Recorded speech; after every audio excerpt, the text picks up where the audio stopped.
Well, as you heard, mental difficulties continue to plague veterans even as they continue their fight for a better pension deal against the government at a considerable cost to taxpayers, as we learned today. Erin O'Toole is the new Veterans Affairs Minister, and he joins me live from the foyer. I quickly want to get this cost for the fight to continue over the Veterans Charter behind us, Erin O'Toole. Have you given any thought to just dropping it, because the cost is going to continue to rise if the legal action continues to go on?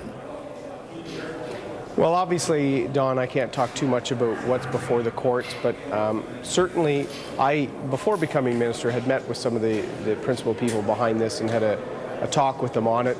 It essentially focuses on the new Veterans Charter, which we've been improving. Actually, the new Veterans Charter was brought in by the Liberals. It's been implemented under us, and we've been trying to address areas where we see there's been some gaps. The new Veterans Charter was meant to bring vocational and medical support quicker to the veteran, and in a lot of cases that's working well. In some of the cases with some critical injury and some of the other challenges, we've got to commit to fixing it, and that's why we asked the committee to look at it last year, and I've been looking at trying to make it work. But there's a lot of politics on this. You know, Peter Stouffer from the NDP, I met when I was serving in a base in his riding in '97. He voted for it. The whole Parliament did. So let's take some of the politics out, let's fix it, and make sure that veterans know that there's support out there for them.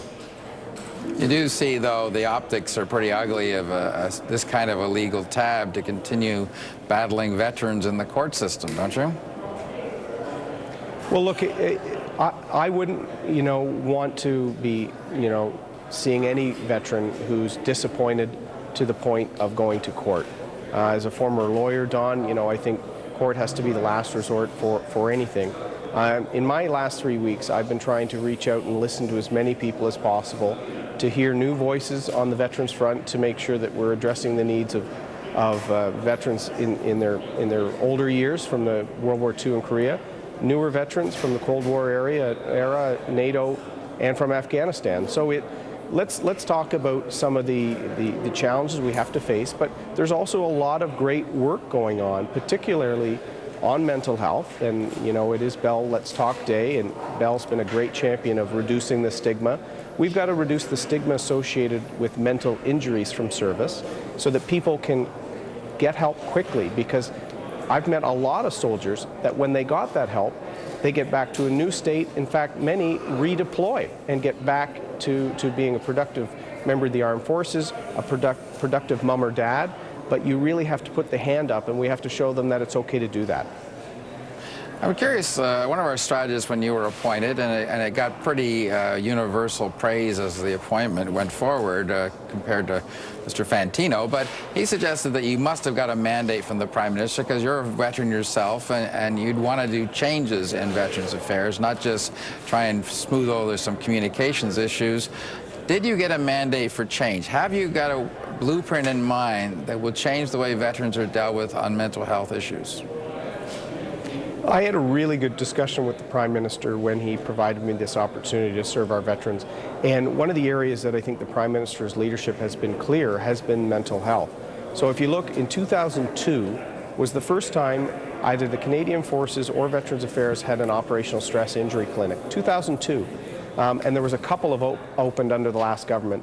By the end of this year, we'll have a network of 25 operational stress injury clinics so that we can get those supports closer to where people are in the country, not just serving members in uniform, but when men or women leave service, and if they're struggling with a mental injury from their service, we want those supports. So this is about opening new and meeting new needs, while at the same time also trying to provide traditional services that some of our older veterans are accustomed to. The Prime Minister knows and has moved on mental health probably more than most of our allies, and so that's going to be an area of particular focus for me. I know you're still probably still knee-deep in briefing books on this file, but we do have a budget coming up in a couple months, and there's a lot of pressure to ratchet down spending in order to balance it.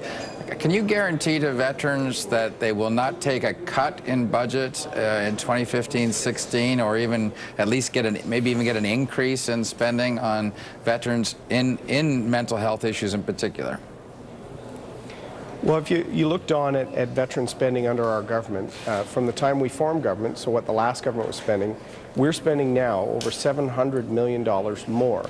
But the challenge that we've got to explain to folks, and I've got to meet with veterans organizations on, is we are spending it in new ways. And that's why we actually asked the Auditor General to look at all of the money and these new centers we're opening for mental health.